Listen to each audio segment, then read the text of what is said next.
La época de Akenatón, 1370-1352 a.C. En la historia de Egipto, el reinado de Akenatón o Amenofis IV marca un paréntesis de característica totalmente distinta a las de los demás períodos, tanto anteriores como posteriores.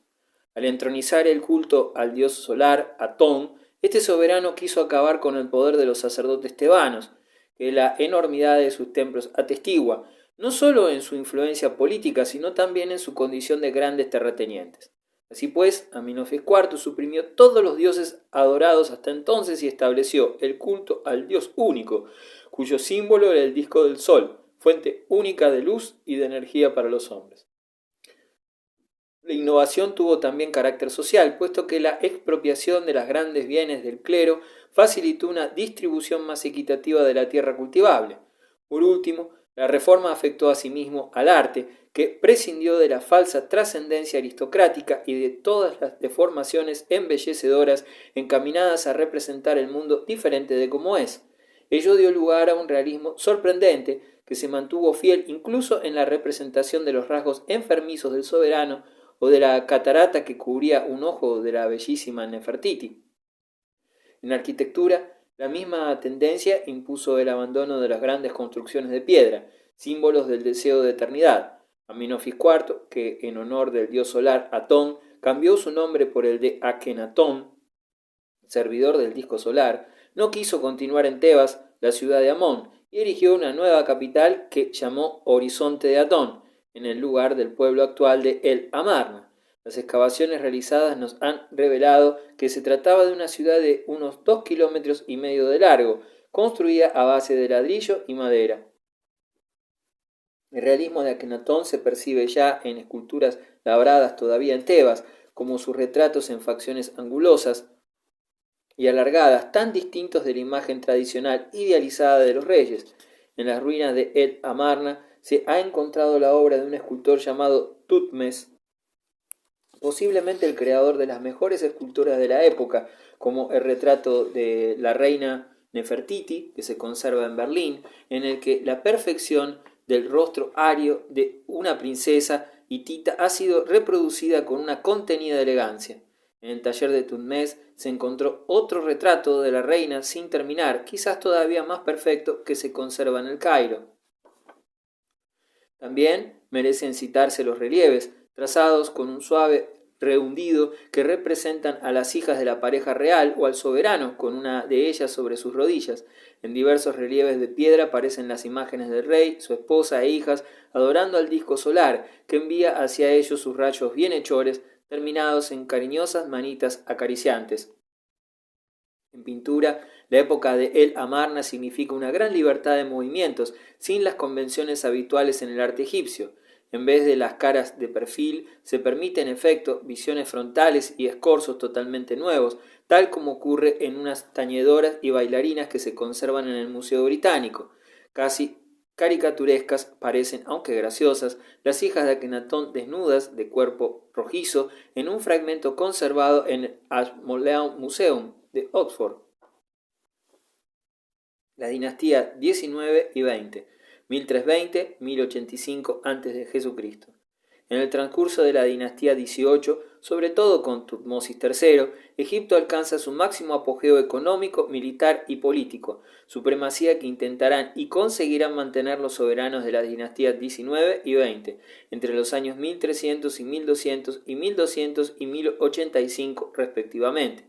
A pesar de que fue una época de acciones militares meramente defensivas, aunque a veces triunfantes, los faraones emprenden entonces las obras más importantes. Se trata de un fenómeno típico de todos los períodos agitados, cuando la lucha encumbra a los aventureros y estos, para sostenerse y prestigiarse ante el pueblo, intentan impresionarlo con el espectáculo de la gloria y el boato.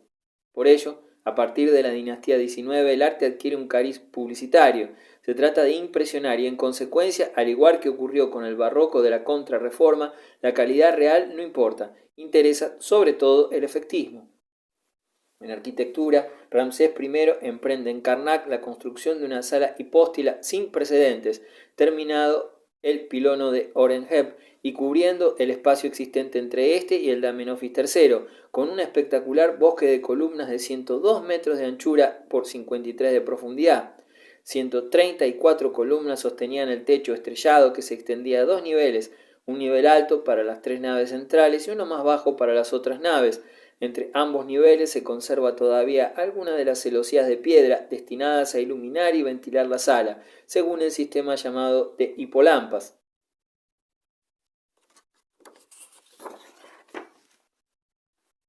En Luxor, Ramsés II añadió el gran patio de acceso, cuya planta aparece con el eje inclinado, con el fin de respetar un viejo santuario. Entre dos grandes pilonos construyó un patio de columnas papiriformes de capitel cerrado. El nuevo pilono del norte, uno de los más completos que se conservan, tiene 65 metros de ancho y muestra todavía sus estatuas reales flanqueando la puerta, 2 sedentes de granito negro y 4 erectas de granito rosado. De los dos obeliscos de 25 y 22 metros de altura respectivamente, el segundo fue arrancado para llevarlo a París, donde preside la Plaza de la Concordia. En los paramentos, los bajos relieves narran las victorias de Ramsés II sobre los hititas. Los templos de Abu Simbel, recientemente desmontados y reconstruidos en el mismo lugar, pero en un nivel superior, con el fin de salvarlos de las aguas de las presas de Asuán, son todavía más propagandísticos. Erigidos en plena Nubia, estaban destinados a amedrentar a los nativos de un país colonizado. Se trata de dos hipogeos colosales. El mayor de ellos se construyó excavando la vertiente de la montaña cercana al Nilo, hasta obtener un muro vertical de 38 metros de anchura y 33 de altura.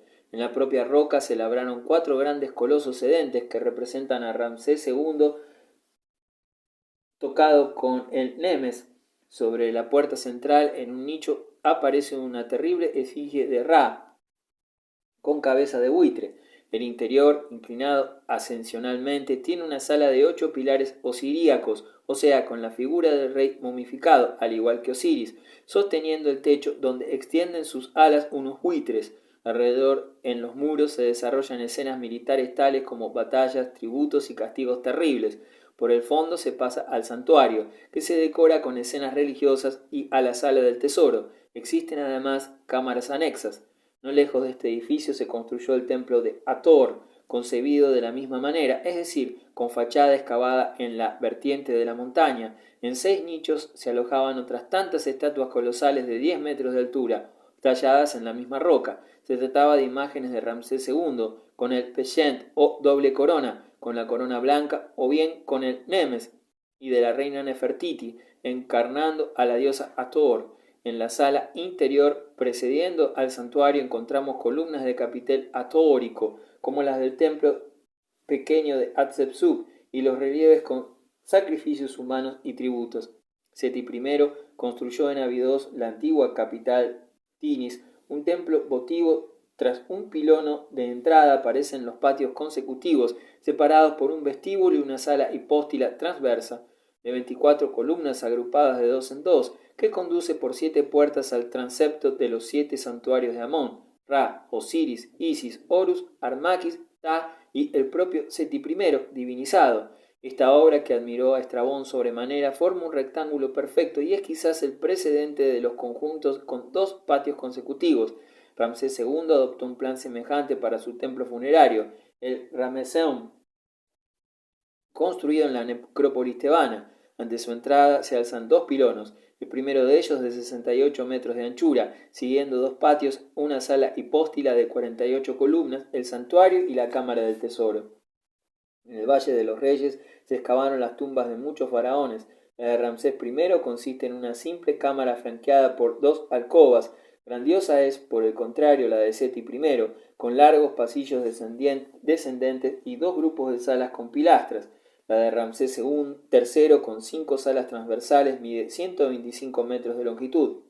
La escultura de la época de Seti I se caracteriza por la expresión refinada, detallista, preciosista y delicada, hasta asumir el carácter de un arte de lujo. Este tipo de escultura se halla profusamente representado en los relieves del templo funerario de Abidos, en la parte no terminada por Ramsés II, en el templo funerario de Seti, en Gurnán, y en la sala hipóstila de Karnak.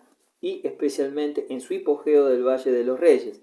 De esta época es también el obelisco de Heliópolis, hoy en la Plaza del Popolo de Roma. Algunos relieves de hipogeo interrumpidos por la muerte del rey quedaron solamente dibujados en croquis rojo, reseguido con una línea negra. Los fragmentos más cuidadosamente tratados fueron las parejas del soberano con los dioses, tales como las dos placas polícromas que se conservan en el Louvre y en el Museo de Florencia, diseñadas ambas con gran sofisticación y con una exigencia de acabado como si se tratase de joyas. El deseo de belleza se expresa tanto en los rostros y los cuerpos como en los vestidos y los ornamentos. Con los reyes militares, como Ramsés II y sus sucesores, se tuvo prisa en realizar obras de tamaño sobrecogedor. Los temas eran impresionantes, batallas y castigos terribles, y los formatos querían también impresionar. Pensando en los efectos se cuidó poco la factura. Las obras más típicas de este periodo fueron los colosos, como los citados de Abu Simbel o los hoy desaparecidos de Ramesseum, que tenían 17 metros de altura, casi igual que los de Amenofis III. También merecen citarse los grandes relieves murales alusivos a las campañas militares y sobre todo los que aparecen en los pilones de Karnak, de Luxor y de Ramesseum, narrando la batalla de Kadesh contra los hititas. La novedad técnica de los carros de guerra tirados por caballos introducida en el Imperio Nuevo por contacto con los asiáticos se convierte en el gran tema plástico.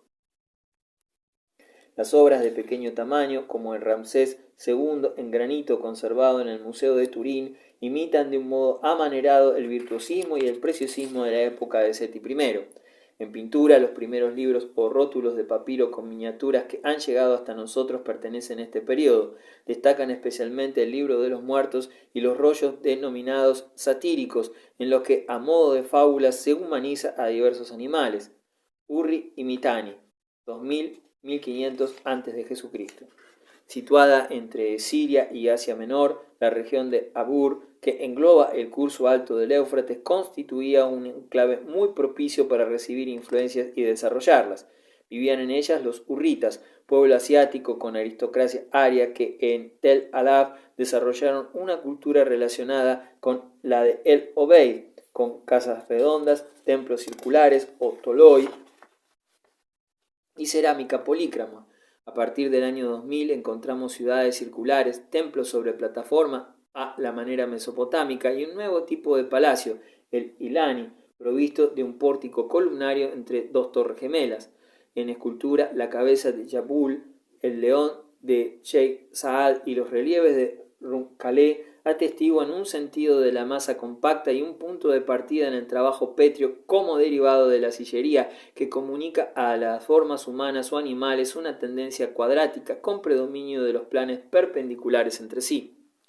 Una de las obras maestras de este arte conservada en el museo que el barón von Oppenheim creara en Berlín es el doble grupo sedente del dios Tensub y la diosa Epet, derivado de las concepciones de la época de Gudea, pero acentuadas hasta plasmarse en una volumetría extremadamente cúbica y compacta. En el citado museo puede admirarse también el monumental Ilani de Tel Alaf, quizás la gusana de los asirios, con un dios entre un rey y una reina, formando columnas a modo de cariátides, según el modelo de las columnas osiríacas egipcias de la 18 dinastía, y colocados, como también se hizo en representaciones divinas en Egipto, de pie sobre el dorso de un toro y dos leones.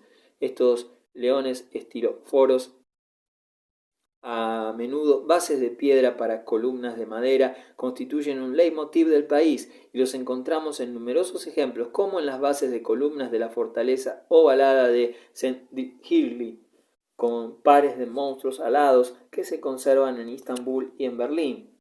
Una glíptica influenciada por Egipto y Chipre completa el panorama artístico de este pueblo que alcanzó su máximo apogeo político con el estado de Mitanni.